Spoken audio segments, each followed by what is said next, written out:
الحمد لله وحده والصلاة والسلام على من لا نبي بعده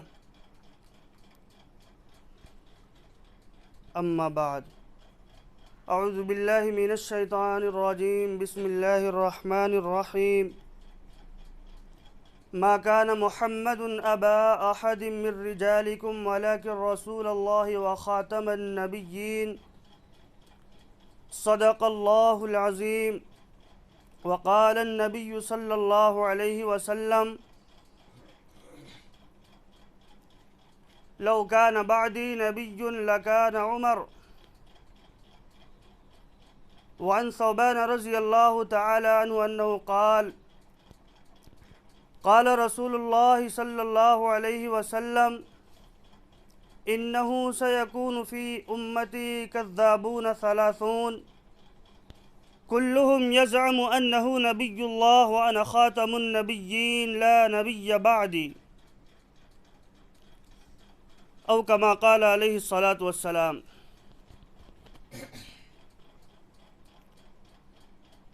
میرے محترم اساتذہ کرام اور دور دراز سے تشریف لائے ہوئے معزز مہمانان اکرام اور طلبہ عزیز، آج جو یہ صبح مجلس لگی ہے، اس مجلس کا مقصد صرف اور صرف آپ حضرات کو فتنہ قادیانیت سے آگاہ کرنا ہے۔ یہ معزز مہمانان اکرام جو دور دراز سے تشریف فرما ہیں آپ کے بیچوں بیچ، ان کا مقصد صرف اور صرف آپ حضرات کو فتنہ قادیانیت سے آگاہ کرنا اور ان دجالی فتنوں سے آپ حضرات کے ایمان و ایقان کی حفاظت ہے۔ یہ معزز مہمانان اکرام آج کل شہروں اور گاؤں میں گلیوں کوچوں میں سرگردہ پھر رہے ہیں تاکہ بھولے بھالے مسلمانوں کا، ان کے ایمان کا جو ہے، ان کے ایقان کا جو ہے، ان کی حفاظت کی جا سکے، ان کے ایمان کو بچایا جا سکے اور فتنہ قادیانیت سے جو ہے انہیں آگاہ کیا جائے اور اہل سنت والجماعت کے عقائد سے انہیں واقف کرایا جائے۔ اسی لیے یہ حضرات آپ کے بیچوں بیچ تشریف فرما ہے۔ انشاءاللہ ان پر گفتگو ہوگی۔ ان پر گفتگو ہونے سے پہلے میں چاہتا ہوں اس مجلس کا جو ہے آغاز قرآن کریم جیسی مقدس کتاب سے کیا جائے۔ نبی صلی اللہ علیہ وسلم نے فرمایا کل امر ذی بال لم یبدأ بحمد اللہ فهو اقطع واجزم، کہ ہر وہ عظیم الشان کام جو اللہ کی تعریف سے، اللہ کی حمد و ثنا سے شروع نہ کیا جائے، اس مجلس کا آغاز اللہ کی حمد سے نہ کی جائے، اللہ کی تعریف سے نہ کی جائے تو وہ ناقص اور ادھوری رہ جاتی ہے۔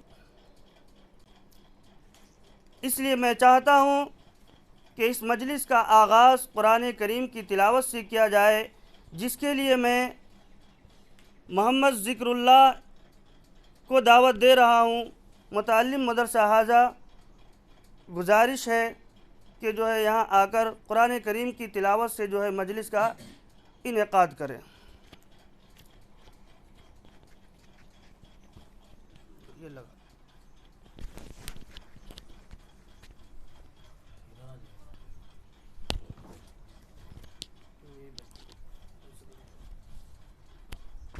أعوذ بالله من الشيطان الرجيم بسم الله الرحمن الرحيم يا أيها الذين آمنوا استعينوا بالصبر والصلاة إن الله مع الصابرين ولا تقولوا لمن يقتل في سبيل الله أموات بل أحياء ولكن لا تشعرون ولنبلونكم بشيء من الخوف والجوع ونقص من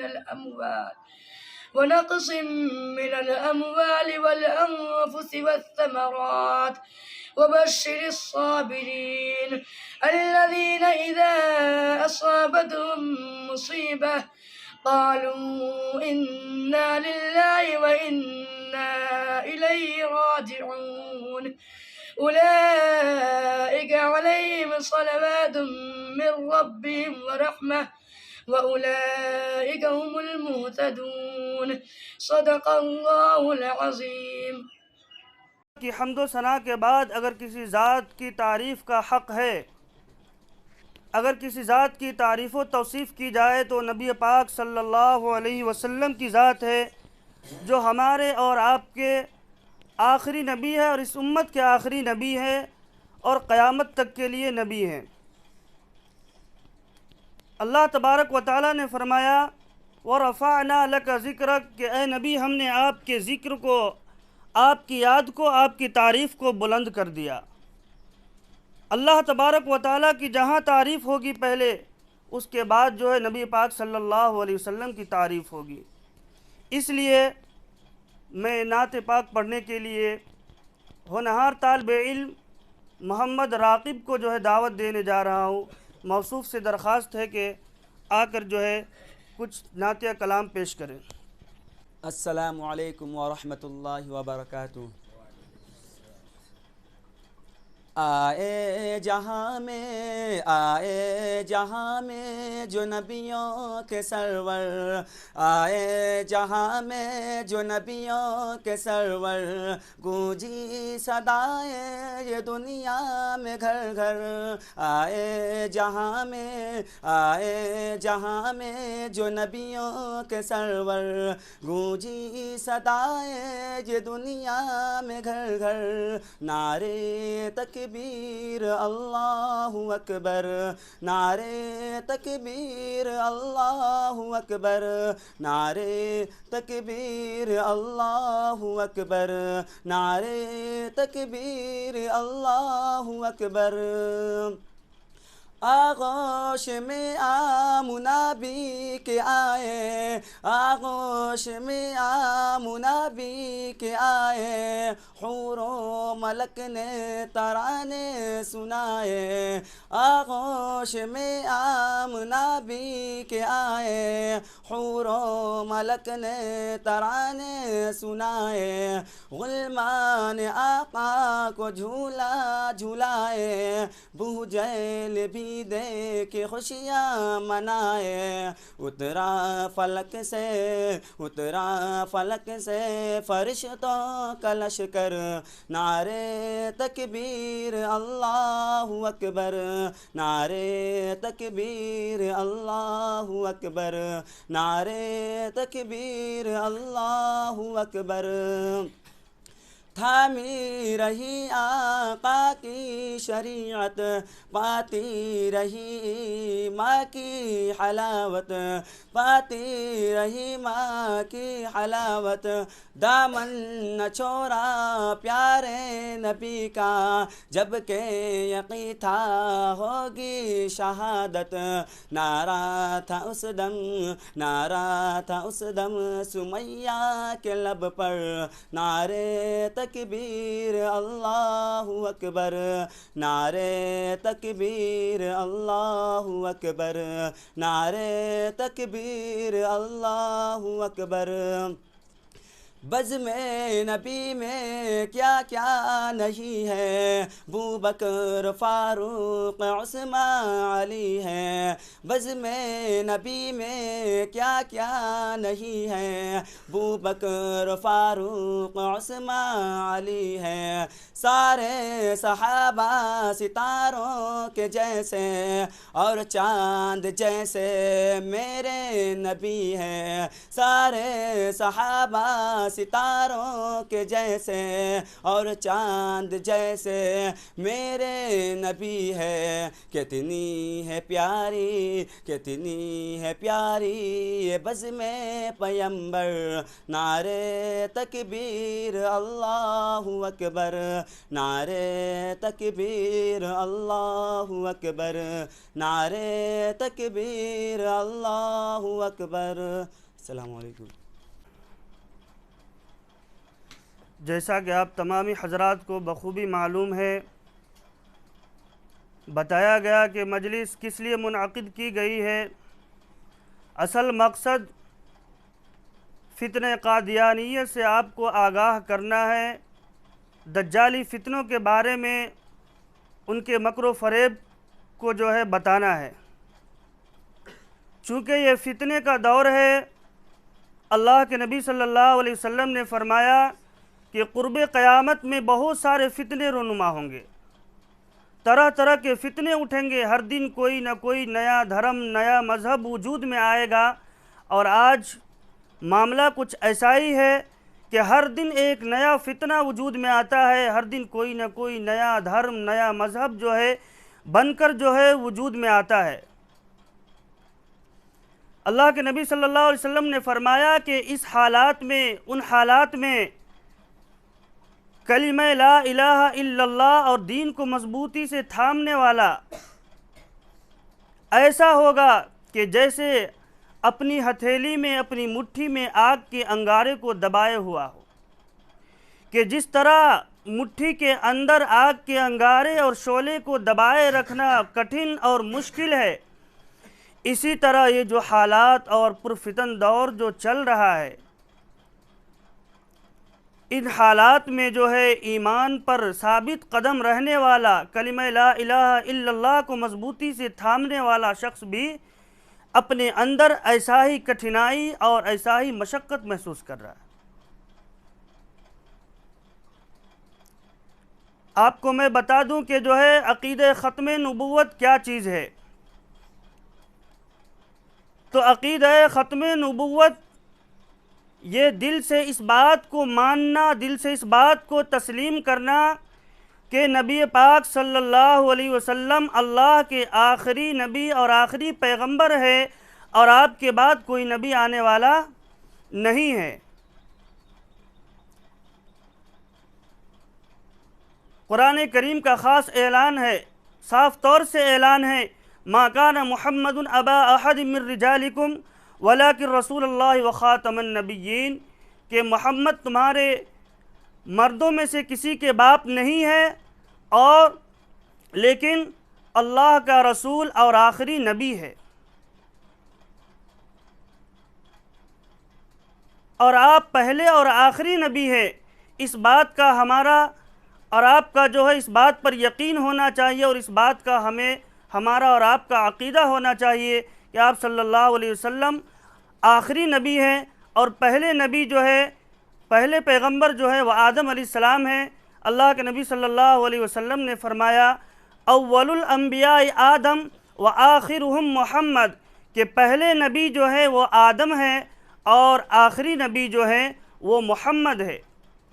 قرآن کریم کی بہت ساری آیات سے اور بہت ساری احادیث متواترہ سے جو ہے یہ ثابت ہے کہ نبی صلی اللہ علیہ وسلم آخری نبی اور آخری رسول ہیں، اور آپ کے بعد کوئی نبی آنے والا نہیں ہے، اور آپ قیامت تک کے لیے نبی ہیں۔ اس عنوان پر گفتگو کرنے کے لیے مفصل طریقے سے جو ہے آپ کے سامنے باتیں آئیں گی انشاءاللہ۔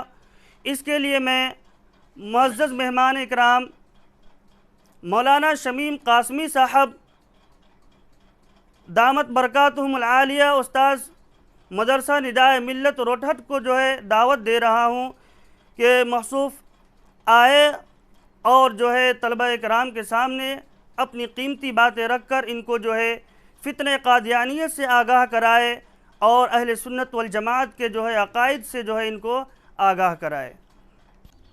الحمدللہ وحدہ والصلاة والسلام علی من لا نبی بعدہ، اعوذ باللہ من الشیطان الرجیم، بسم اللہ الرحمن الرحیم ما کان محمد ابا احد من رجالکم ولکن رسول اللہ وخاتم النبیین وعن ابی ہریرہ قال قال رسول اللہ صلی اللہ علیہ وسلم ان مثلی ومثل الانبیاء من قبلی کمثل رجل بنا بیتا فأحسنه وأجمله إلا موضع لبنة من زاوية من زواياه فجعل الناس يطوفون به ويعجبون له ويقولون هلا أضيعت هذه اللبنة فأنا اللبنة وأنا خاتم النبيين رواہ البخاری۔ نہیں قائل ہوا میں آج تک جھوٹی نبوت کا، خدا جس کا بروزی ہے، نبی جس کا برازی ہے۔ محترم اساتذہ کرام، طلباء عزیز اور میرے مشفق و مربی حضرت مفتی نظام الدین صاحب دامت برکاتہم العالیہ، اور میرے رفیق محترم جناب مولانا محمد اشتیاق صاحب دامت برکاتہم العالیہ، ہم لوگوں کی یہاں حاضری جو ہوئی ہے، جیسا کہ ہمارے ناظم صاحب نے، یعنی اس مجلس کے ناظم صاحب نے آپ کے سامنے اشارہ کیا ہے کہ عقیدہ ختم نبوت کی وضاحت اور اس کی تفصیلی باتیں آپ کے سامنے ڈالنے کے لیے سب سے پہلے یہ بات ہمیں اور آپ کو اچھی طرح سمجھ لینا چاہیے کہ جناب نبی کریم صلی اللہ علیہ وسلم کی شان، آن اور بان، آپ کی تعریف، آپ کے فضائل و مناقب سے پورا قرآن بھرا پڑا ہے۔ جناب نبی کریم صلی اللہ علیہ وسلم کے چہرے انور کی تعریف والضحیٰ، آپ کے گیسوئے دراز کی تعریف واللیل اذا سجا، آپ پہ رنج و علم آئے تو ما ودعک ربک وما قلی، الغرض پورا قرآن آپ کی فضائل و عظمت اور منقبت سے بھرا پڑا ہے۔ لیکن اگر کوئی آدمی جناب رسول اللہ صلی اللہ علیہ وسلم کو امام الانبیاء مانے کہ آپ صلی اللہ علیہ وسلم سارے نبیوں کے امام ہیں، سید الانبیاء مانے کہ آپ صلی اللہ علیہ وسلم انبیاء کے سردار ہیں، اور آپ کو حبیب کبریا مانے کہ ساری دنیا میں سب سے محبوب انسان محمد الرسول اللہ صلی اللہ علیہ وسلم ہیں،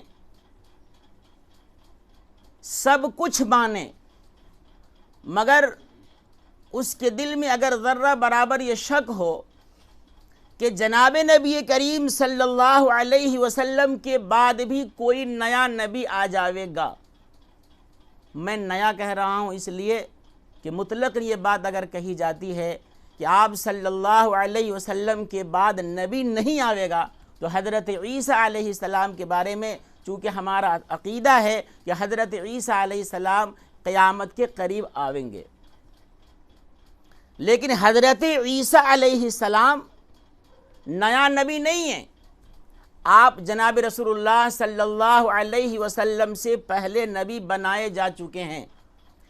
اس لیے بات کہی جاتی ہے کہ اگر کسی آدمی کے دل میں اس بات میں ذرہ برابر شک ہو کہ آپ صلی اللہ علیہ وسلم آخری نبی نہیں ہیں، بلکہ آپ کے بعد بھی کسی نئے نبی کے آنے کا امکان ہے، تو وہ سب کچھ کے باوجود کہ اللہ کے رسول کو امام الانبیاء بھی مان رہا ہے، افضل الرسل بھی مان رہا ہے، حبیب کبریا بھی مان رہا ہے، سب کچھ مان رہا ہے، پھر بھی وہ مومن نہیں ہے، پھر بھی وہ مسلمان نہیں ہے، بلکہ اگر وہ اجرائے نبوت پہ دلیل دیتا ہے تو مرتد ہے، زندیق ہے۔ اسلام سے خارج ہے اور اس سے قطع تعلق کرنا مسلمانوں پہ واجب ہے، اس سے نہ لین دین ہوگا، نہ شادی بیاہ ہوگا، نہ اس کا قبرستان میں ہمارے دفن جائز ہوگا، نہ مسجد میں اس کا آنا جائز ہوگا۔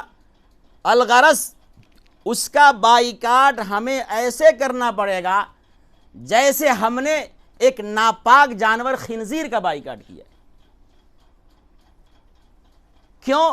اس لیے کہ جناب رسول اللہ صلی اللہ علیہ وسلم آخری نبی ہیں، اور ایک آیت نہیں بلکہ تقریباً قرآن کریم کی 30 آیتیں ایسی ہیں، وہ بھی میں اپنی معلومات کے حساب سے بول رہا ہوں، ورنہ کوئی نظر غائر سے اور گہری نگاہ سے قرآن کریم کو دیکھے گا تو اور بھی بہت ساری آیات اس کے سامنے آ جائیں گی جس کے اندر صراحتاً، اشارتاً، دلالتاً مختلف عبارتوں میں، مختلف پیرائے میں جناب رسول اللہ صلی اللہ علیہ وسلم کو آخری نبی، آخر الانبیاء بتایا گیا ہے۔ مثال کے طور پر ابھی جو قرآن کریم کی آیت آپ کے سامنے آ گئی کہ ما کان محمد ابا احد من رجالکم ولکن رسول اللہ وخاتم النبیین، یہاں تو صاف صاف صراحتاً اعلان ہے، اس میں تو کہیں خفا کی گنجائش نہیں ہے، مگر سورہ بقرہ کی پہلی آیت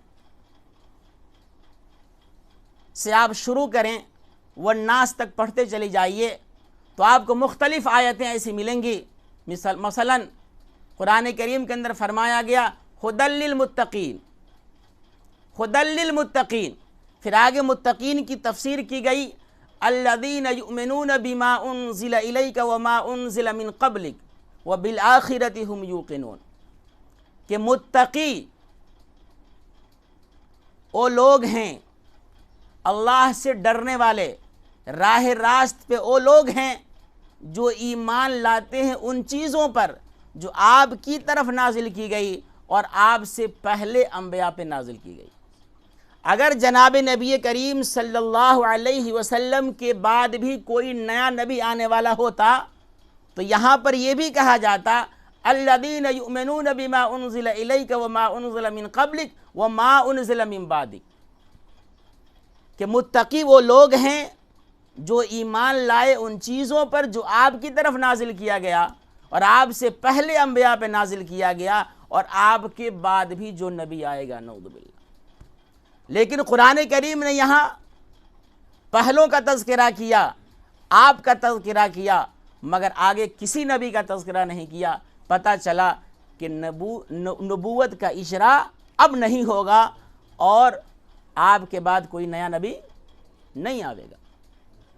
حدیث پاک کے اندر کھول کھول کر وضاحت کر دی گئی۔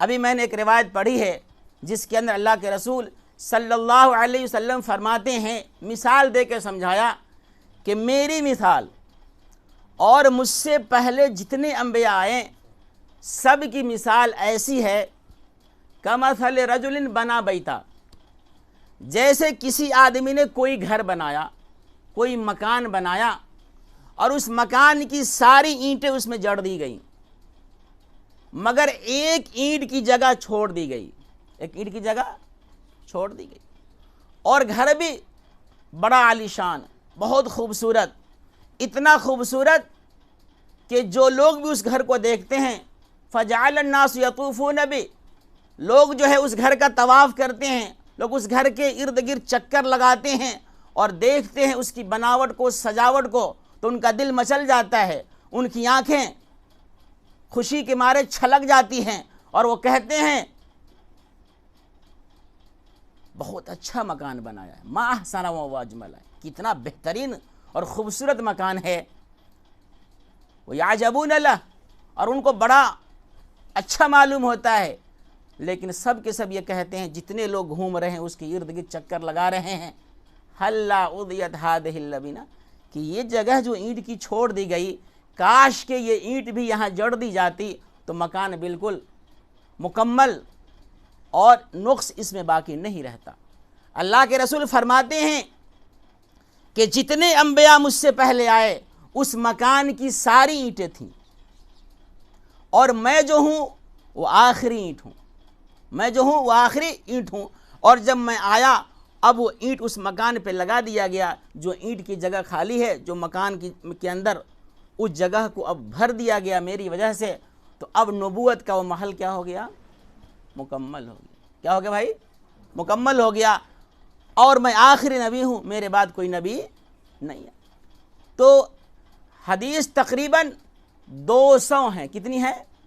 200 احادیث ہیں جو معنن تواتر کے درجے میں ہیں، اور ان ساری احادیثوں سے یہ بات ثابت ہوتی ہے کہ جناب رسول اللہ صلی اللہ علیہ وسلم آخری نبی ہیں، آپ کے بعد کوئی نیا نبی نہیں آئے گا۔ لیکن اللہ کے رسول صلی اللہ علیہ وسلم کی پیشین گوئی کے مطابق، جیسا کہ حضرت ثوبان رضی اللہ تعالی عنہ کی روایت ہے کہ اللہ کے رسول نے فرمایا اِنَّهُ سَيَكُونُ فِي أُمَّتِي كَذَّابُونَ ثَلَاثُونَ کہ ان قریب میری امت میں 30 دجال اور کذاب پیدا ہوں گے۔ کتنے؟ 30 دجال اور کذاب پیدا ہوں گے۔ کذاب مبالغہ کا صیغہ ہے، بہت جھوٹ بولنے والا۔ دجال یہ مبالغہ کا صیغہ ہے، بہت دھوکہ دینے والا۔ چونکہ جھوٹے مدعی نبوت سے زیادہ کوئی دجل کرنے والا اور جھوٹ بولنے والا نہیں ہو سکتا، اسے دجال اور کذاب اسی لیے اللہ کے رسول نے فرمایا ہے۔ اور علامہ ابن حجر عسقلانی رحمۃ اللہ علیہ کی کتاب ہے، علماء حضرات جانتے ہیں، فتح الباری، جو بخاری شریف کی عربی شرح ہے۔ اسی طریقے پر علامہ عینی رحمۃ اللہ علیہ کی کتاب ہے عمدۃ القاری۔ ان دونوں کے اندر ان دونوں محدثین نے اس حدیث کی توضیح و تشریح میں لکھا ہے انما المراد بہ من کان لہ شوق، کہ اس حدیث پاک کے اندر جو 30 کا تذکرہ ہے، یہ 30 سے تحدید مقصد نہیں ہے کہ 30 سے زیادہ جھوٹے مدعیان نبوت نہیں ہوں گے، بلکہ 30 سے زیادہ ہوں گے، مگر اس حدیث پاک کے اندر جس 30 کا تذکرہ کیا گیا ہے ان سے مراد وہ 30 جھوٹے مدعیان نبوت ہوں گے جن کے پیچھے چلنے والا ایک بڑا جتھا ہوگا، جن کا روب و دبدبہ زیادہ ہو جائے گا، جن کی اتباع اور اذناب زیادہ ہوں گے۔ چنانچہ اللہ کے رسول صلی اللہ علیہ وسلم ابھی باحیات تھے، آپ کے زمانے حیات کے اندر ہی مسیلمہ کذاب، اسود عنسی، طلیحہ اسدی، سجاہ نامی عورت نے نبوت کا دعویٰ کیا۔ تاریخ شاہد ہے کہ جناب رسول اللہ صلی اللہ علیہ وسلم کے زمانے میں جتنے غزوات ہوئے ہیں ان سارے غزوات کا مجموعہ شہداء کی تعداد جو ملتی ہے، مورخین نے لکھا ہے کہ 259 ہیں۔ کتنے ہیں؟ آپ صلی اللہ علیہ وسلم کے زمانے میں جتنے غزوات ہوئے، کافروں سے جتنی لڑائیاں ہوئیں، ساری لڑائیوں کے اندر جو شہادت ہوئی ہے صحابہ کی، ان کی مجموعی تعداد 259 ہے۔ کتنے ہیں؟ اور صرف مسیلمہ کذاب، یمامہ کا جھوٹا نبی، اس کو مارے جانے میں، جو حضرت خالد بن ولید رضی اللہ تعالی عنہ کی سرکردگی میں حضرت وحش رضی اللہ تعالی عنہ نے اپنے تیر سے اسے جہنم رسید کیا، تو صرف مسیلمہ کذاب کو مارے جانے میں 1000 صحابہ شہید ہوئے۔ کتنے؟ اور دیگر جھوٹے مدعیان نبوت کو ملانے کے بعد 1200 کی تعداد بنتی۔ کتنی بنتی ہے؟ پورے زمانے حیات نبی کے اندر، محمد رسول اللہ صلی اللہ علیہ وسلم کے زمانے کے اندر 259، اور ختم نبوت پر 1200 صحابہ شہید ہوئے۔ اس سے آپ اندازہ لگائیے کہ عقیدہ ختم نبوت کی کتنی بڑی اہمیت ہے، ختم نبوت کا کتنا بڑا مقام ہے، کہ اس پہ کوئی سمجھوتا نہیں ہو سکتا، چاہے 1200 صحابہ کی جانیں چلی جائیں، چاہے 1200 صحابہ جام شہادت نوش کر لیں، مگر جھوٹے مدعی نبوت کو بخشا نہیں جائے گا۔ کیوں نہیں جائے گا؟ اس لیے کہ شریعت کا مدار، اس دین محمدی کی بنیاد اسی پر ہے کہ جناب رسول اللہ صلی اللہ علیہ وسلم کو آخری نبی مانا جائے۔ اگر اس عقیدے کو ہٹا دیا جائے تو اس کی مثال ایسی رہ جائے گی جیسے بدن انسانی، یعنی انسانی بدن کے اندر سے آپ سر کو کاٹ دیں، گردن کو اگر آپ جدا کر دیں تو جیسے بے جان انسان رہ جاتا ہے دھر اور سر کے جدا ہو جانے کے بعد، بالکل ایسے ہی مومن کے دل سے اگر اس عقیدے کو کھرچ دیا جائے، یعنی آپ صلی اللہ علیہ وسلم کو کوئی خاتم النبیین نہ مانے تو وہ بے جان مسلمان ہے، وہ دین کے اندر داخل نہیں ہے، دین سے خارج ہے، وہ مومن نہیں ہے، وہ کافر ہے۔ تو اس لیے ہمیں اور آپ کو اس بات کا عقیدہ پختہ رکھنا ہے کہ آپ صلی اللہ علیہ وسلم کیا ہیں؟ آخری نبی ہیں۔ چنانچہ اس زمانے کے بعد مختلف ادوار کے اندر جھوٹے مدعیان نبوت پیدا ہوتے رہیں۔ امام ابو حنیفہ رحمۃ اللہ علیہ کا زمانہ آیا، اس زمانے کے اندر بھی ایک شخص نے نبوت کا دعویٰ کیا اور اس نے یہ کہا کہ مجھ کو اتنا موقع دو کہ میں اپنے نبوت پہ دلیل پیش کروں۔ کیا کروں؟ دلیل پیش کروں۔ امام ابو حنیفہ رحمۃ اللہ علیہ کو ہم لوگ جانتے ہیں، انہی کی وجہ سے ہم حنفی کہلاتے ہیں۔ تو ان کے زمانے میں جس شخص نے نبوت کا دعویٰ کیا، اس نے اپنے نبوت پہ دلیل دینے کے لیے موقع اور فرصت طلب کیا۔ امام ابو حنیفہ رحمۃ اللہ علیہ نے فتویٰ دیا کہ جو آدمی اس مدعی نبوت سے دلیل طلب کر لے گا، دلیل مانگ لے گا، وہ بھی کافر ہو جائے گا۔ وہ بھی کیا ہو جائے گا؟ اس لیے کہ دلیل تو مانگی جاتی ہے اس دعوے پر جس دعوے کے اندر شبہ ہو کہ دعویٰ صحیح بھی ہے یا غلط ہے، اور اگر دعویٰ پر دلیل دے دے گا تو مان لیا جائے گا، اور اگر دلیل غلط ہوگی تو نہیں مانا جائے گا۔ تو یہاں تو دعویٰ کے جھوٹے ہونے میں کوئی شبہ ہی نہیں ہے، کوئی شک ہی نہیں ہے، اس لیے اس پر جو دلیل مانگے گا وہ کیا ہو جائے گا؟ کافر ہو جائے گا۔ چلتے چلاتے ایک وقت آیا ہندوستان کے اندر 1839 یا 1840 عیسوی، ہندوستان کا ایک صوبہ ہے پنجاب۔ ہندوستان ہمارا پڑوسی ملک ہے جس کو انڈیا کہتے ہیں، جانتے ہیں نا؟ تو اسی ہندوستان کے اندر ایک مشہور صوبہ ہے پنجاب، اور پنجاب کے اندر ضلع ہے گرداسپور، اور اس کا تحصیل جیسے ہمارے یہاں نگر پالیکا ہوتا ہے نا، ویسے ہی وہاں انڈیا میں تحصیل کہلاتا ہے۔ تو تحصیل ہے بٹالہ۔ کیا ہے؟ بٹالہ۔ اور گاؤں کا نام ہے قادیان۔ کیا نام ہے گاؤں کا؟ اچھی طرح سمجھ لیجئے، سن 1839 یا 40 عیسوی، عیسوی تاریخ جانتے ہیں نا، انگریزی تاریخ جس کو کہتے ہیں، تو 1839 یا 40 عیسوی میں ہندوستان کے صوبہ پنجاب، ضلع گرداسپور، تحصیل بٹالہ، قصبہ قادیان، قصبہ قادیان میں ایک ملعون شخص پیدا ہوتا ہے جس کا نام ہے مرزا غلام احمد۔ کیا ہے؟ مرزا غلام۔ اس کے گاؤں کی طرف منسوب کر کے اس کو قادیانی کہا جاتا ہے، یعنی قادیان کا رہنے والا۔ جیسے ہمارے پوکھرا کوئی رہنے والا ہوتا ہے، پوکھراوی کہیں گے اس کو، تو اسی طریقے پر اس مرزا ملعون کا نام ہے مرزا غلام احمد قادیانی۔ کیا نام ہے؟ مرزا غلام احمد قادیانی۔ اور اس کے باپ کا نام ہے غلام مرتضیٰ۔ کیا نام ہے؟ اور اس کے دادا کا نام ہے عطا محمد۔ کیا نام ہے؟ اور اس کے پردادا کا نام ہے گل محمد۔ کیا نام ہے؟ اس گل محمد کے پرپوتے نے بڑے گل کھلائے۔ کیا کیا ہے؟ بڑے گل کھلائے۔ کیا گل کھلایا اس نے؟ 1857 عیسوی جب وقت ہوا تو اس وقت سے اس نے، چونکہ اس کی عمر 16 یا 17 سال کی بنتی ہے اس وقت، تو 1857 عیسوی کے اندر یہ شخص اپنے آپ کو پڑھنے لکھنے کے اعتبار سے استاد کے پاس پڑھا لکھا، اور آپ سب لوگ جانتے ہیں یا نہیں جانتے ہیں تو سمجھ لیجئے، حضرت آدم علیہ السلام سے لے کر آخری نبی محمد مصطفیٰ صلی اللہ علیہ وسلم تک جتنے نبی آئے ہیں اس کا دنیا میں کوئی انسان استاد نہیں ہوتا. یہ بھی سن لیجیے, کوئی نبی کسی انسان کے پاس, کسی دوسرے استاد کے پاس پڑھنے نہیں گیا, بلکہ اس کا معلم کون ہوتا ہے؟ اللہ جل شانہ. ڈائریکٹ اللہ رب العزت اپنے نبی کی تعلیم کرتا ہے, اپنے نبی کی تربیت کرتا ہے. اور وہ نبی کی شان کیا ہوتی ہے؟ نبی معصوم عن الخطا ہوتے ہیں, ہر گناہ سے وہ کیا ہوتے ہیں؟ پاک و صاف.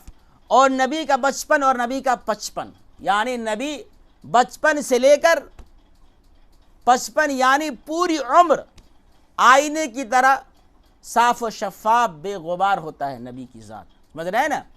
پھر نبی کو جو ظاہری شکل و صورت دی جاتی ہے وہ اعلیٰ درجے کی, تاکہ امت کا کوئی فرد, کوئی شخص یہ نہ کہہ سکے کہ نبی کے چہرے کی بناوٹ اگر ایسے یا ویسے ہوتی تو نبی کے چہرے میں اور نکھار آ جاتا. نبی کی شکل و صورت ممتاز ہوا کرتی ہے, یعنی آپ جو انبیاء کی ذات ہوا کرتی ہے ان کا ظاہر و باطن دونوں بے غبار ہوتا ہے, دونوں آئینے کی طرح صاف و شفاف ہوتا ہے.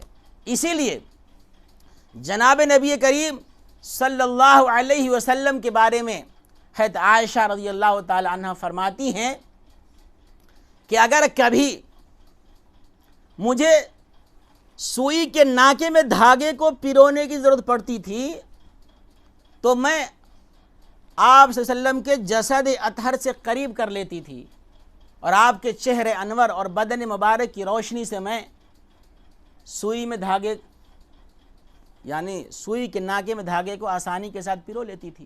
یہ آپ کے چہرے انور. اسی طریقے پر صحابی رسول کہتے ہیں کہ 14ویں رات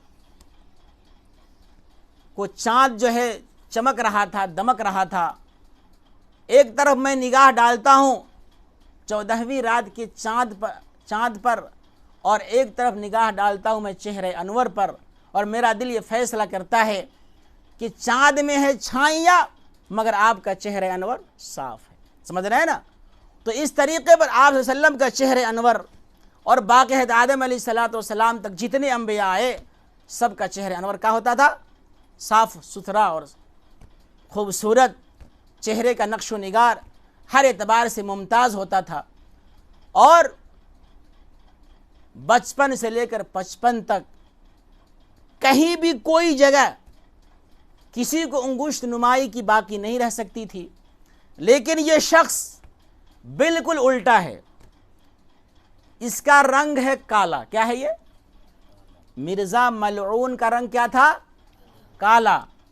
اور آنکھ کا تھا یہ کانا. کیا تھا؟ آنکھ کا کیا تھا؟ یہ کانا. اور آپ نے سنا ہوگا, اگر نہیں سنا ہو تو سن لیجئے, اللہ کے رسول نے پیشین گوئی کی ہے کہ کانا دجال آئے گا, ہے نا؟ قرب قیامت میں کون آئے گا؟ دجال آئے گا. اور وہ زمانہ ہوگا نزول عیسیٰ اور ظہور مہدی کا. کس کا زمانہ ہوگا؟ نزول عیسیٰ اور ظہور مہدی کا. ہم اہل سنت والجماعت کا متفقہ عقیدہ ہے, اس میں کسی فرقہ داخلہ کا مطلب کیا ہے؟ جیسے ہمارے یہاں بریلی ہے, اہل حدیث ہیں, اور بہت سارے چھوٹے چھوٹے اختلاف کی بنیاد پر جو نظریات پہ بدلے ہوئے ہیں, ان سب کے بیچ بھی کسی کا اختلاف اس میں نہیں ہے. سب کا متفقہ عقیدہ ہے کہ حضرت عیسیٰ علیہ السلام زندہ آسمان پہ موجود ہیں. کہاں ہیں؟ زندہ آسمان پہ موجود ہیں. اور قیامت کے قریب جب اللہ رب العزت چاہیں گے فرشتوں کے ذریعے حضرت عیسیٰ علیہ السلام کو دمشق کی مسجد میں مینارہ بیضا پر لا کر کے رکھ دیا جائے گا, اور پھر زینہ لگایا جائے گا, اور اس کے بعد ان کو وہاں سے اتارا جائے گا. حضرت مہدی کے لیے تکبیر کہی جا چکی ہوگی, مگر حضرت عیسیٰ علیہ السلام جب آئیں گے, ایک روایت میں ہے کہ امام مہدی نماز پڑھاویں گے, دوسری روایت میں ہے کہ عیسیٰ علیہ السلام امامت کریں گے. بہرحال تو ہمارا متفقہ عقیدہ ہے کہ حضرت عیسیٰ علیہ السلام کہاں ہیں؟ زندہ آسمان پہ ہیں, اور پھر قرب قیامت کے اندر زمین پہ وہ تشریف لائیں گے. تو میں یہ کہہ رہا ہوں کہ یہ شخص جو تھا کانا تھا. کیا تھا؟ تو یہ کانا دجال تو ہو سکتا ہے مگر کانا نبی نہیں ہو سکتا۔ کیوں؟ دنیا کے سڑک پر بھی ایک بتی کی گاڑی چلنے کی اجازت نہیں ہے۔ آپ جو ہے رات کو گاڑی چلاوے اور ایک بتی جلاوے، ایک بتی کو بجھا دے تو آپ کو چلنے نہیں دی گی ٹریفک پولیس، سمجھ رہے ہیں نا؟ تو نبوت کے سڑک پہ کانا دجال کیسے چلے گا؟ اس لیے وہ رنگ کا کالا ہے، آنکھ کا وہ کانا ہے، اور کریکٹر کا کیا ہے اس کو بھی سن لیجئے۔ کریکٹر کے اعتبار سے اتنا گھناؤنا شخص ہے، افیون یعنی نشیلی چیز کا یہ عادی تھا، اس کے منہ سے بدبو آتی تھی۔ کیا آتی تھی؟ یہ بدبو۔ اور ایک طرف اللہ کے رسول کے لعاب کی برکت دیکھیے، آپ کے بدن کی خوشبو دیکھیے، ہے نا؟ آپ سب سیرت کی کتابوں میں سنے ہوں گے، ادھر میں نہیں جانا چاہتا، لیکن اس کے منہ سے بدبو آتی تھی، اور رنگ کا یہ کالا تھا، آنکھ کا کانا تھا، اور کریکٹر کا عیاش تھا۔ کیا تھا یہ؟ عیاش۔ عیاش اتنا بڑا تھا کہ 15 سال کی عائشہ نامی عورت، اب ظاہر سی بات ہے 15 سال کی عورت کو عورت بھی نہیں کہتے، ہمارے ماحول میں لڑکی کہا جاتا ہے، کہا جاتا ہے اس کو، اور یہ رات بھر اس عائشہ نامی عورت سے پاؤں دبواتا تھا۔ جو آدمی خلوت میں پاؤں دبوائے گا رات کو، آپ جانتے ہیں، بتانے کی ضرورت نہیں ہے، وہ کیا ہوگا؟ عیاش نہ ہوگا؟ اسی طریقے پر زینب نامی ایک عورت ہے، اس کے ذریعے سے رات بھر یہ پنکھا جلواتا تھا، اور کہتا تھا زینب اتنی خدمت کرتی ہے کہ مجھے شرم آتی ہے۔ کیا آتی ہے؟ فخر سے بیان کرتا تھا، زینب میری اتنی خدمت کرتی ہے کہ میرا سر شرم سے جھک جاتا ہے۔ اب بتلائیے، ایسا نالائق انسان، خبیث، جو غیر محرم عورت سے پاؤں دبواوے، پنکھا جھلواوے، تو اس آدمی کو آپ شریف انسان بھی کہیں گے کیا؟ تو جو شریف انسان نہیں ہو سکتا، نبی کی بات تو بہت دور ہے۔ میں نے بتایا کہ نبی کا بچپن اور بچپن بے غبار ہوتا ہے، آئینے کی طرح صاف و شفاف ہوتا ہے، ان کی ظاہری وضع قطع، صورت و شکل بھی نرالی اور ممتاز ہوا کرتی ہے۔ تو یہ آدمی نہ ظاہری اعتبار سے صحیح ہے اور نہ کریکٹر کے اعتبار سے صحیح ہے، کسی اعتبار سے بھی یہ صحیح نہیں ہے، پکا عیاش تھا یہ۔ تو ایسا انسان تو نبی ہو ہی نہیں سکتا۔ کیوں؟ اللہ کے رسول کے بعد تو سب سے پہلی بات نبوت کا دروازہ بند ہے۔ کیا ہے؟ بند ہے۔ اس لیے ہم اس کو اس کسوٹی پہ تو پرکھیں گے کہ یہ آدمی شریف انسان ہے یا نہیں، تو شریف انسان بھی ہے نہیں ہے۔ تو رنگ کا کالا، آنکھ کا کانا، اور کریکٹر کا عیاش انسان۔ کیا تھا یہ؟ عیاش انسان۔ اس آدمی نے شروع کے اندر اپنے آپ کو نبی نہیں کہا، اس لیے کہ یہ جانتا تھا کہ اگر ڈائریکٹ میں نبوت کا دعویٰ کروں گا تو مسلمانوں کے سامنے تاریخ، اسلامی تاریخ بھری پڑی ہے، فوراً ہمارے ساتھ مسلمہ کذاب والا عمل ہو جائے گا، میرے سر کو تن سے جدا کر دیا جائے گا۔ اس لیے کہ اسلامی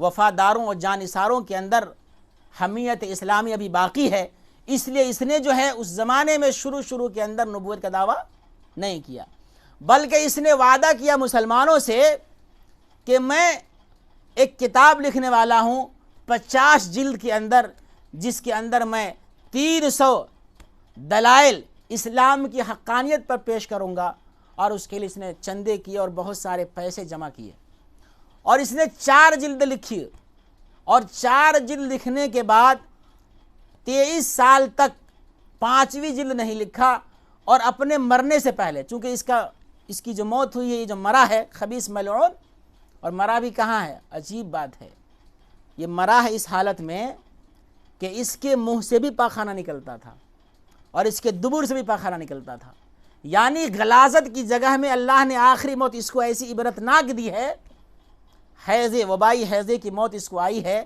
اور بڑی بری طرح یہ مرا ہے۔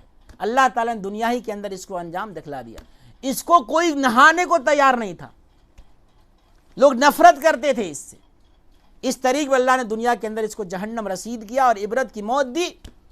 تو یہ 26 مئی 1908 کو مرا ہے۔ کتنا مرا ہے؟ 26 مئی 1908 کو۔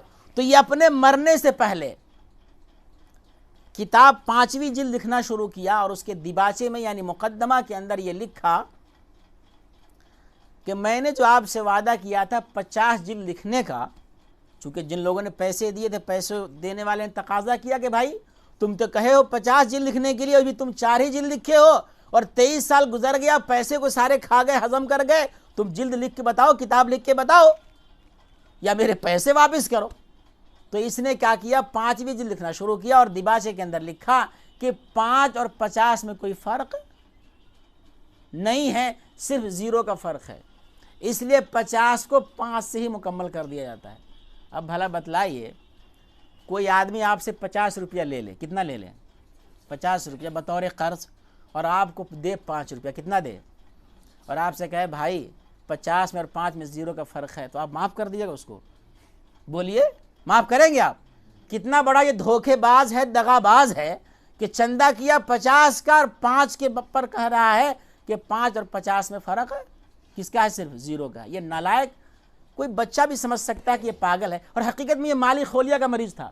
اس کے پاس اتنی ساری بیماریاں تھی کہ ڈاکٹر شاہ نواز قادیانی خود کہتا ہے کہ جس آدمی کے بارے میں معلوم ہو جائے کہ اس کو مالی خولیہ کی بیماری ہو تو اس کی کوئی بات کا اعتبار نہیں۔ تو یہ مالی خولیہ کا مریض تھا۔ مالی خولیہ کا مرض کہتے ہیں اس کو جس کے اندر فساد عقل ہو جاتا ہے، یعنی پاگل پنی کی ایک قسم ہے۔ وہ کیا ہے؟ اسی بنیاد پر یہ پاگل جو ہے شروع کے اندر تو کہا کہ میں اسلام کا خادم ہوں، پھر کہا میں مبلغ اسلام ہوں، پھر کہا کہ میں مامور من اللہ ہوں، پھر یہ کہا کہ میں مسیح موعود ہوں، پھر کہا کہ میں ذلی بروزی نبی ہوں، پھر کہا کہ میں مستقل صاحب شریعت نبی ہوں۔ یعنی اس کے دعوی جو ہیں مختلف زمانے میں بدلتے رہے، اور ایسے اس نے اپنے دعوی کو بدلا ہے جیسے کہ گرگٹ اپنا رنگ بدلتا ہے۔ گرگٹ جیسے رنگ بدلتا ہے نا، ویسے اس کے دعوی بدلتے رہے۔ کبھی کبھی تو اس نے خدائی کا بھی دعویٰ کیا ہے، جو دعویٰ کیا ہے، بلکہ اس نے کرشن جی ہونے کا بھی دعویٰ کیا ہے۔ اب پتہ نہیں ہے نالائق، پہلے بلکہ یہ تو اس نے یہ کہا اپنے بارے میں مؤنث ہونے کا بھی دعویٰ کیا ہے، نعوذ باللہ۔ سمجھ رہے ہیں نا؟ اب اس لفظ کو میں ذکر نہیں کرنا چاہتا ہوں، بہت بھونڈا لفظ ہے۔ اللہ کی طرف نسبت کر کے اس نے کہا کہ مجھ پر رجولیت یعنی مردانگی کی آزمائش کی گئی۔ اب ظاہر مردانگی کی آزمائش کس پر ہوگا؟ عورت ہی پر نہ ہوگا۔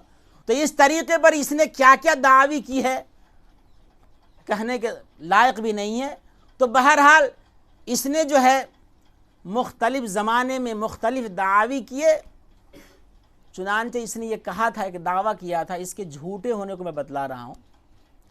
میں نے بتایا کہ 1839 یا 40 میں اس کی پیدائش ہوئی ہے اور 26 مئی 1908 کو دنیا سے یہ گیا ہے، تو اس کی کل عمر 69 یا 70 بنتی۔ کتنی بنتی ہے؟ 69 بنے گی یا 70 بنے گی، اب حساب بنا لیں گے۔ لیکن اس نے جو ہے اپنی کتاب 40 جو اس کی کتاب ہے اس کے اندر اس نے دعویٰ کیا کہ اللہ رب العزت نے میری طرف وحی کی ہے۔ کیا وحی کی ہے؟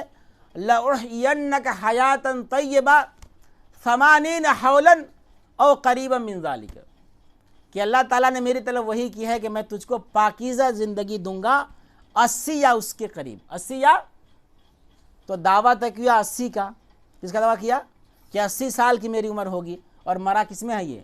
69 میں اور 70 میں۔ تو اپنے پیشین گوئی کے اعتبار سے جھوٹا ہوا نا۔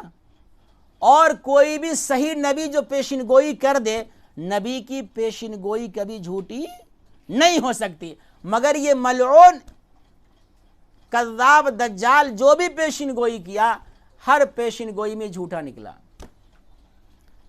ایک محمدی بیگم نام کی ایک عورت تھی، اور اس کا ماموں تھا مرزا بیگ، مرزا احمد بیگ۔ اس کی بڑی خواہش تھی، دلی تمنا تھی کہ اس سے میری شادی ہو جائے۔ کیا ہو جائے؟ اس سے، محمدی بیگم سے میری شادی ہو جائے۔ اس کی 2 بیوی پہلے سے تھی، ایک حرمت بی بی، جس حرمت بی بی نے اس کو ماننے سے انکار کر دیا تو اس نے اس کو طلاق بھی دیا تھا۔ اس سے 2 بیٹے تھے، سلطان احمد اور اسی طریقے سے ایک بیٹے کا اور نام ہے۔ تو اس دونوں بیٹے نے بھی اس کو ماننے سے انکار کر دیا، تو ان دونوں بیٹوں کو تو اس نے نافرمان قرار دے دیا تھا، جس کو آق کہتا ہے، یہ میں نے آق کر دیا، نافرمان قرار دیا۔ تو اس کی حرمت بی بی اور اس کے دونوں بیٹوں نے اس پر ایمان نہیں لایا۔ اور دوسری بیوی جو اس کی تھی وہ اس پر ایمان لائی اور اس سے بچے پیدا ہوئے بہرحال، لیکن تیسری کی بھی خواہش تھی اس سے محمدی بیگم سے نکاح کا۔ بڑا پینترا بدلا یہ، مرزا احمد بیگ کو کبھی دھمکی دیا، کبھی کچھ کہ کسی طریقے سے میرے نکاح میں آ جائے۔ جب اس کا نکاح کہیں اور جگہ ہو گیا تو پھر اس نے کہا کہ اللہ نے میری طرف وحی کی ہے، یہ محمدی بیگم میرے نکاح میں آئے گی، چاہے باکرہ ہو کر آئے چاہے سیبہ ہو کر آئے۔ لیکن پوری زندگی یہ محروم رہا، محمدی بیگم اس کے نکاح میں نہیں آئی اور یہ للچاتا ہی رہ گیا، عش کرتا رہ گیا۔ تو بہرحال یہ کسی بھی پیشن گوئی میں کامیاب نہیں ہوا، ہمیشہ یہ جھوٹا۔ کیوں؟ جھوٹے مدعیان نبوت کی یہ شان ہی ہے کہ کبھی وہ سچا نہیں ہو سکتا۔ تو بہرحال اس نے جو دعویٰ کیا ہے بعد میں چل کر کہ میں صاحب شریعت ہوں، میں نبی ہوں، میں کیا ہوں؟ نبی ہوں۔ لیکن خطرناک بات سب سے یہ ہے کہ اب جو ہے چونکہ ہندوستان کی جب تقسیم ہوا تھا تو اور پاکستان جب بنا تو یہ ہندوستان سے بھگ کر ربوہ چلا گیا تھا۔ کہاں چلا گیا تھا؟ وہ پاکستان میں ایک جگہ ہے ربوہ۔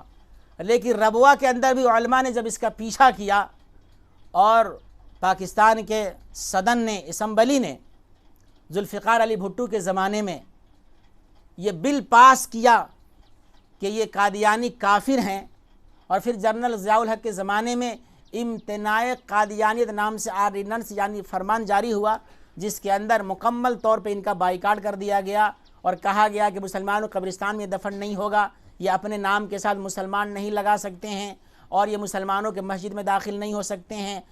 تو اس طریقے سے پرتیبند لگا تو وہاں سے بھگ کر یہ پھر لندن گیا۔ کہاں گیا یہ؟ مرزا طاہر جو ہے جو اس کا خلیفہ بنا تھا، وہاں سے کہاں چلا گیا؟ لندن۔ پھر لندن جانے کے بعد لندن ہی سے آج تک ان ملکوں میں یہ اپنا جال پھیلا رہا ہے جن ملکوں کے اندر غربت ہے یا لوگ ناخواندہ ہیں۔ ہمارا ملک نیپال بھی اس قادیانیت کا شکار ہے۔ ہم لوگ یہ سمجھ رہے ہیں چونکہ مدرسے کے ماحول میں اس لیے سمجھ رہے ہیں کہ یہ ہندوستان کی بات ہوگی، میرے نیپال کے اندر تو یہ نہیں ہے، ایسا کچھ نہیں ہے۔ اپنی آنکھوں سے میں دیکھ رہا ہوں، ہم لوگوں کا دورہ ہو رہا ہے، بلکہ دور مت جائیے، آپ تو ترائی کے ہوں گے زیادہ۔ بیرگج کا نام سنا ہوگا آپ نے؟ بیرگج سے 15 کلومیٹر پچھم طرف ایک گاؤں ہے پرسونی بھٹا۔ کون گاؤں ہے؟ پرسونی بھٹا کے اندر قادیانیوں کا کالج ہے، بضابطہ حکومت سے منظور شدہ۔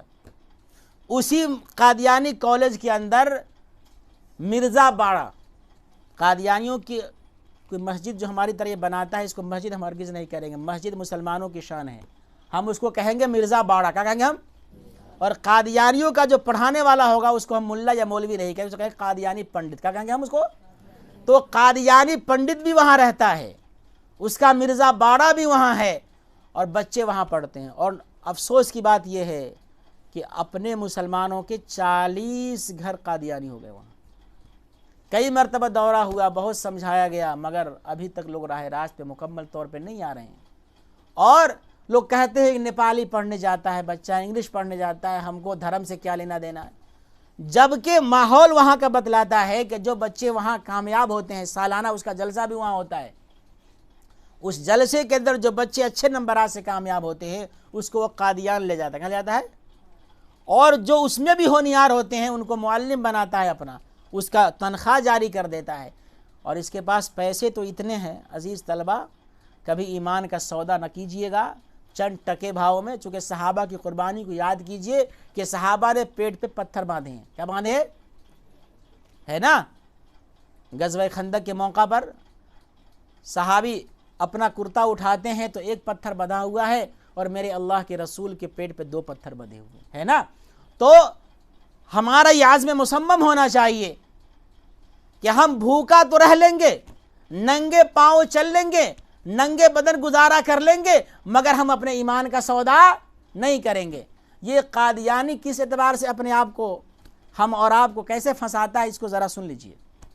جہاں لوگ 2-4 گھر جیسے مسلمان ہوتے ہیں بعض بستیوں میں، اور ان کا رسم و رواج بھی ہندوانہ ہوتا ہے، تو ایسی بستیوں میں جہاں مسلمان کمزور ہوتے ہیں، نام کے مسلمان ہوتے ہیں، ان بستیوں میں جاتا ہے اور ان سے پوچھتا ہے آپ کے یہاں کوئی جگہ ہے، کوئی مسجد ہے، کوئی مکتب ہے؟ اب ان لوگوں کا جواب ہوتا ہے کہ نہیں ہے۔ تو آپ کے بچے کہاں پڑھتے ہیں؟ کہا نہیں ہے۔ تو اب وہ کیا کرتا ہے، کہتا ہے کہ دیکھیں ہم آپ کی مدد کے لیے آئے ہیں۔ کس کے لیے آئے ہیں؟ ہم کو معلوم ہوا کہ آپ کمزور مسلمان ہیں، بڑی بستی فلاں آپ کے بغل میں ہے، کبھی آپ کی دیکھ ریکھ نہیں کرتا، تو ہم آپ سے ہمدردی کے ناطے آئے ہیں، آپ ہم کو بتلائیے کوئی جگہ ہے تو اس جگہ کو ہم خرید دیتے ہیں، اپنے پیسے سے خریدیں گے۔ اپنے پیسے سے خرید دیا اور اس پہ کوئی عمارت بنا دیا اور اپنا قادیانی پنڈت لا کے رکھ دیا اور کہا گاؤں والوں کو کہ آپ فری میں پڑھائیے، نہ آپ سے ہم پیسہ مانگتے ہیں، نہ ہم آپ سے کوئی چیز طلب کرتے ہیں، بلکہ آپ کو مزید ضرورت ہو، آپ کے گھر میں کوئی بیمار پڑ جائے تو ہم ہاسپٹلائز کریں گے، آپ کو اگر پیسے نہیں ہو، آپ قرض دار ہو تو بولیے آپ کا قرض ہم اتار دیتے ہیں۔ اس طریقے پر ایمان کی رہزن، ایمان کی ڈاکو ایمان کو لوٹ رہے ہیں۔ اور یہ میں فرضی کہانی نہیں بتا رہا ہوں، ہمارے بارہ ضلع کے اندر سنفلوا ایک بستی ہے، ست گنج ایک بستی ہے، جہاں یہ ہو چکا ہے۔ ہم لوگوں نے بڑی محنت کے بعد وہاں کے کچھ لوگوں کو راہ راست پہ لایا ہے، اور ابھی بہت سے کام باقی ہیں، بہت سے کام یہاں بھی ہوگا، ہم لوگ کو احساس نہیں ہے۔ اس لیے میں اس مدارس کے ذمہ دار حضرات سے بھی اس بات کی طرف توجہ دلانا چاہتا ہوں کہ جہاں بھی مدارس عربیہ ہے یہ دین کے مضبوط قلعے ہیں، اور آپ حضرات جو ہیں جس طریقے پر سرحد کے محافظ، کسی بھی ملک کی سرحد جو ہوتی ہے، بارڈر جو ہوتا ہے، اس کے جو محافظ ہوتے ہیں، اور اس محافظ پہ حکومت کا آدھا بجٹ لگتا ہے، نصف پیسہ کہاں لگتا ہے؟ سرحد کے محافظین پر۔ تو آپ حضرات دین کے محافظ ہیں، سرحدی حفاظت کرنے والے ہیں، اور آپ کا بڑا مقام ہے، اس لیے آپ سے توقعات وابستہ ہے۔ پتہ نہیں آپ میں کل کون مفتی ہوگا، کون خطیب ہوگا، کون عالم ہوگا، کون دائی ہوگا، کون حافظ قرآن ہوگا، اور کون جو ہے علم کے کتنے بڑے شناور ہوں گے، شجر تناور ہوں گے، یہ آپ کو معلوم ہے، اللہ کو معلوم ہے۔ آپ کی محنت سے آپ آگے بڑھیں گے۔ تو اس لیے میں آپ کی توجہ بھی دلاتا ہوں کہ آپ حضرات اس بات کو اچھی طرح ذہن نشین کر لیں کہ جہاں بھی اس طریقے کا فتنہ آپ کے سامنے آویں، اس فتنے سے آپ مقابلہ کریں، اس کا تعاقب کریں، اور تا زندگی اس کو اپنا مشن بنا لیں۔ اور یہاں کے اساتذہ، یہاں کے ذمہ دار کو میں یہ بتلانا چاہتا ہوں کہ آپ حضرات بھی بہت کام کر رہے ہیں ماشاءاللہ۔ مجھے آنے کے بعد بڑی خوشی ہوئی، بہت اچھا ماحول لگا کہ ایسے ماحول میں آپ جو ہے یہ دین کے دیے نہیں بلکہ سورج روشن کیے ہوئے ہیں۔ یہ بہت دلی مسرت اور شادمانی کی بات ہے۔ اللہ تعالیٰ آپ کی جہد مسلسل قبول فرمائے اور اس ادارے کو تعمیری، تعلیمی ہر اعتبار سے ترقی نصیب فرمائے۔ یہ مدرسے کی شاید اپنی جگہ نہیں ہے، اللہ تعالیٰ اہل خیر کو اس کی طرف توجہ فرما دیں، اس کے اسباب میسر ہو جائیں کہ اس کے لیے باضابطہ کوئی جگہ میسر ہو جائے اور اس پر شاندار عمارت ہو، اور پھر اساتذہ کے لیے رہنا سہنا اور ہر اعتبار سے سہولت ہو جائیں۔ یہ میری دلی دعا ہے، اور یہ میرے احباب سے بھی میں درخواست کرتا ہوں کہ آپ حضرات بھی دلی دعا کریں۔ بہرحال جو حضرات بھی یہاں رہ رہے ہیں، جس حیثیت میں رہ رہے ہیں، ان سے میری درخواست ہے کہ اس بات کی طرف توجہ دیں، مقامی طور پر جہاں کہیں بھی اس طرح کا فتنہ معلوم ہو، اپنے طور پر اس کا دفاع کریں، اور اپنے طور پر دفاع مشکل ہو جائے، چاہے سیاسی الجھن کے اعتبار سے ہو یا قانونی پیچیدگی آ جائے، تو پھر آپ ہم جیسے لوگوں کو خبر کریں، ہم سے نہیں ہوگا، ہم آگے اور تک پہنچائیں گے، مگر اس کی فکر اور توجہ ہونی چاہیے۔ کریں گے بھائی انشاءاللہ، اللہ تعالی ہم سب کو قبول فرمائے۔ تو آخری بات میں آپ کو یہ بتلا دوں کہ جب آدمی جال میں پھنس جاتا ہے اور لالچ میں قادیانیت کا شکار ہو جاتا ہے، تو اس کا بچانا بڑا دشوار ہوتا ہے، اس کو بچانا بڑا دشوار ہوتا ہے، وہ مانتا نہیں ہے۔ بہت سی جگہ ہم لوگوں کا دورہ ہوا، اس سے ملاقات ہوئی تو کہتا ہے اس سے پہلے کہاں تھے، ہم بیمار ہو جاتے ہیں تو ہم کو علاج کے لیے پیسے دیتا ہے، ہمارے بچوں کو فری تعلیم دیتا ہے، ہم میں کیا کوئی مقروض ہے تو اس کے قرض کی ادائیگی کے لیے پیسہ دیتا ہے، ہماری لڑکی کا شادی نہیں ہے تو شادی کے اخراجات وہ دے دیتا ہے۔ آپ سے ہوگا، آپ دیجئے گا، اس طرح کی باتیں آتی ہیں۔ اس لیے ہم لوگ ہوشیار کر رہے ہیں کہ ختم نبوت کا عقیدہ کتنا اہم اور اصل عقیدہ ہے، اس کو ذہن میں رکھیں اور اس بات کو عام کریں۔ اگر کوئی مسجد کا امام ہو تو جمعہ کے بیان کے اندر بھی اس بات پہ روشنی ڈالیں، اور قادیانیت کی سرگرمیوں سے جو اپنے نیپال کے اندر باضابطہ احمدیہ سنگھ نام کر کے اس کا درتا بھی ہے کاٹھمنڈو کے اندر، بڑی مشکل سے تگ و دو کے بعد کچھ جو ہے گرہ منترالیہ سے لیٹر وغیرہ لکھا گیا تھا، مگر وہ بھی برائے نام رہ گیا، چونکہ کہیں کی بھی حکومت ہے عالمی دباؤ میں ہوتی ہے، کام جو ہونا چاہیے نہیں ہو پاتا ہے۔ تو اس لیے ہم کو یہ کوشش کرنا ہے کہ پہلے ان کے شکار ہونے سے پہلے بچا لیں، اس لیے کہ ٹکراؤ کے بعد اور شکار ہو جانے کے بعد مشکل ہوتا ہے، آدمی ضد پہ اڑ جاتا ہے اور پھر آنا گوارا نہیں کرتا، الا یہ کہ اللہ کی توفیق شامل حال ہو جائے تو اس کا کوئی انکار نہیں کر سکتا۔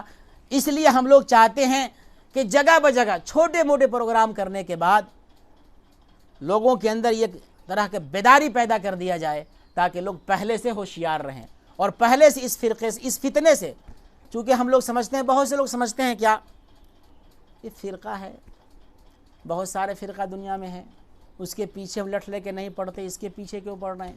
تو دیکھیے فرقہ نہیں ہے، کیا ہے یہ فتنہ ہے، یہ فتنہ ہے۔ اور بہت سے لوگ یہ بھی کہتے ہیں، اپنے بھی کہتے ہیں، غیر بھی کہتے ہیں، یہاں کرسچن بھی اپنا کام کر رہا ہے اور بہت سارے بدھسٹ بھی اپنا کام کر رہے ہیں، یہ قادیانی بھی اپنا کام کر رہا ہے، تو آپ اس کے پیچھے لٹ لے کے کیوں بھگ رہے ہیں؟ تو سن لیجئے،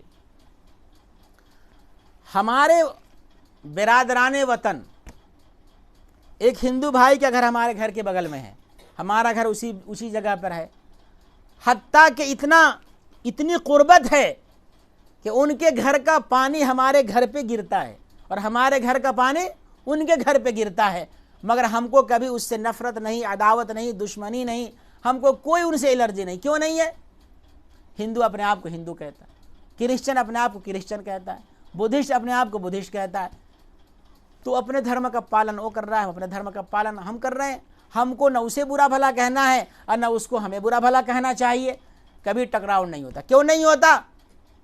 تلبیس اور دجل اس کی طرف سے نہیں ہے، مگر یہ قادیانی ایسا ہے جیسے کوئی آدمی خصی کا چمڑا بچھا دے اور اس پہ سور کا گوشت بیچے، تو آدمی دھوکہ کھائے گا نہیں دھوکہ کھائے گا؟ بھائی چمڑا جب خصی کا ہے تو گوشت کس کا سمجھا جائے گا؟ خصی کا، حالانکہ بیچ رہا کس کا؟ سور کا۔ اب اس کو برداشت کیا جائے گا؟ یہ تو دھوکہ ہے نا، دھوکہ ہے نا بھائی۔ اسی طریقے پر قادیانی کافر ہے، زندیق ہے، مرتد ہے، اسلام سے خارج ہے اور اپنے آپ کو مسلمان کہتا ہے، ہماری طرح کرتا پاجامہ لگانا چاہتا ہے، ہماری طرح داڑھی پہننا چاہتا ہے، ان کی عورتیں ہماری عورتوں کی طرح نقاب پہننا چاہتی ہیں، ہماری طرح وہ مسجد بنانا چاہتا ہے اور مسلمانوں میں گھل مل کے رہنا چاہتا ہے، تو ظاہر سی بات ہے یہ دھوکہ ہے۔ کیا یہ سمجھ رہے ہیں نا؟ اگر کوئی فوج کی وردی پہن کر کے اس کو فوجی کے اندر بھرتی نہ کیا گیا ہو اور وہ نقلی وردی لگا لے تو حکومت اس کو برداشت کرے گی؟ اسلام کا وردی وہی پہنے گا جو مسلمان ہوگا۔ کون ہوگا؟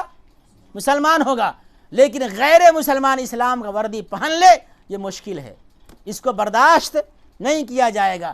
اس لیے ہم لوگ طے کر لیں کہ انشاءاللہ تن من دھن کی بازی لگائیں گے اور ناموس رسالت پہ جو بھی کوئی حملہ کرے گا اس کو ہم برداشت نہیں کریں گے اور آخری دم تک اس کا ہم تعاقب کریں گے اور مقابلہ کریں گے انشاءاللہ۔ اللہ تعالیٰ سے دعا کریں کہ اللہ تعالیٰ ہمیں کہنے سے زیادہ عمل کی توفیق عطا فرمائے۔ وما توفیق الا باللہ۔ اللهم صل على محمد وعلى آل محمد كما صليت على إبراهيم وعلى آل إبراهيم إنك حميد مجيد. ربنا آتنا في الدنيا حسنة وفي الآخرة حسنة وقنا عذاب النار. اللهم اشرح صدورنا للإسلام، اللهم اشرح صدورنا للإسلام، اللهم أعز الإسلام والمسلمين، اللهم انصرنا ولا تنصر علينا، اللهم أكرمنا ولا تهنا، اللهم أعطنا ولا تحرمنا، اللهم زدنا ولا تنقصنا يا أرحم الراحمين. اللهم إنا نجعلك في نحورهم ونعوذ بك من شرورهم. اللهم إنا نجعلك في نحورهم ونعوذ بك من شرورهم. اللهم إنا نجعلك في نحورهم ونعوذ بك من شرورهم. اللهم إنا نسألك الهدى والتقى والعفاف والغنى. اللهم أعنا على ذكرك وشكرك وحسن عبادتك. اللهم لا سهل إلا ما جعلته سهلا وأنت تجعل الحزن سهلا إذا شئت. اے اللہ ہمارے گناہوں کو معاف فرما. اللہ ہماری خطاؤں سے درگزر فرما. اے اللہ ہم سب کا پورے دین پر چلنا آسان فرما. اے اللہ دین کی اہمیت ہمارے دلوں میں پیدا فرما. اے اللہ دین کی صحیح سمجھ نصیب فرما. اے اللہ ہم سب کو دین کا صحیح خدمت گزار بنا. اے اللہ دین کا داعی اور شہدائی بنا. اے اللہ ان معصوم بچوں کو اے اللہ تو حافظ و عالم بنا. اے اللہ مفتی و قاضی بنا. یا اللہ دین کا داعی اور شہدائی بنا. یا اللہ اس ادارے کو دین دگنی رات چوگنی ترقی نصیب فرما. یا اللہ ہمارے اساتذہ کرام کو حوصلہ اور ہمت نصیب فرما. اے اللہ اس مدرسے کے لیے یا اللہ زمین کا انتظام فرما. اے اللہ تو اپنے فضل و کرم سے زمین کا انتظام فرما اور جتنی ضروریات ہیں اے اللہ تو اپنے خزانے سے پورا فرما. اے اللہ ہم جس مقصد کے لیے نکلے ہیں اے اللہ ہمارے مقصد میں بھرپور کامیابی نصیب فرما. یا اللہ ہر قدم پر رہبری فرما، مدد فرما. یا اللہ پوری دنیا سے اے اللہ اس فتنے کو ختم فرما.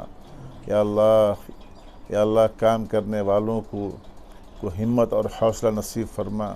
یا اللہ ان کی حفاظت فرما. یا اللہ جوش عطا فرما. اے اللہ اپنی جان مال کو اے اللہ اس خدمت میں لگانے کی توفیق نصیب فرما. اے اللہ لوگوں کو متوجہ فرما. یا اللہ اس فتنے سے امت مسلمہ کی حفاظت فرما. یا اللہ خصوصاً یا اللہ اس ملک کی حفاظت فرما. یا اللہ تمام فتنوں سے حفاظت فرما، خصوصاً فتنہ قادیانیت سے. یا اللہ ہم سب کی، ہماری اولاد کی، اس ملک کے ایک باشندے کی حفاظت فرما. اے اللہ جو بیمار ہیں ان کو شفا نصیب فرما. جو قرض دار ہیں غیب سے ان کی مدد فرما. اے اللہ خصوصاً یا اللہ اس علاقے کی، اس شہر کی حفاظت فرما. یا اللہ اس مدرسے کی حفاظت فرما اور اس مدرسے کو یا اللہ ترقیات سے مالا مال فرما. یا اللہ ہماری اس ٹوٹی پھوٹی دعا کو اپنے فضل و کرم سے قبول فرما. وصلی اللہ تعالی علی خیر خلقہ محمد وعلی آلہ وصحبہ اجمعین برحمتک یا ارحم الراحمین.